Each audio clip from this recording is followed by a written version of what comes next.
In Matthew, Jesus says, "Let the little children come to me." So today we're going to read a story.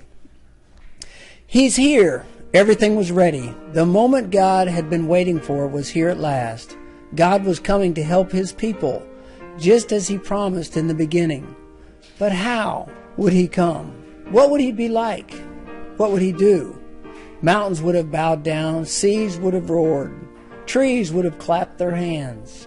But the earth held its breath. As silent as snow falling, he came in. And when no one was looking, in the darkness, he came.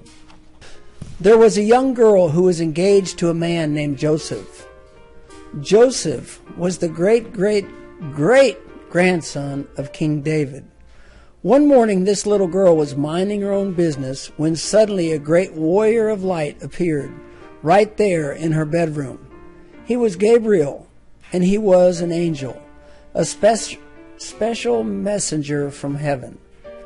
When she saw the tall, shining man standing there, Mary was frightened.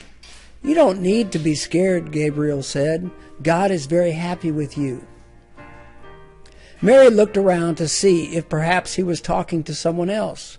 "Mary," Gabriel said, and he laughed with such gladness that Mary's eyes filled with sudden tears. "Mary, you're going to have a baby, a little boy. You will call him Jesus. He is God's own son. He's the one. He's the rescuer. The God who flung planets into space and kept them whirling around and around. The God who made the universe with just a word. The one who could do anything at all was making himself small and coming down as a baby." Wait, God was sending a baby to rescue the world? "But it's too wonderful," Mary said, and felt in her heart beating hard. "How can it be true? Is anything too wonderful for God?" Gabriel asked. So Mary trusted God more than what her eyes could see, and she believed. "I am God's servant," she said. "Whatever God says, I will do."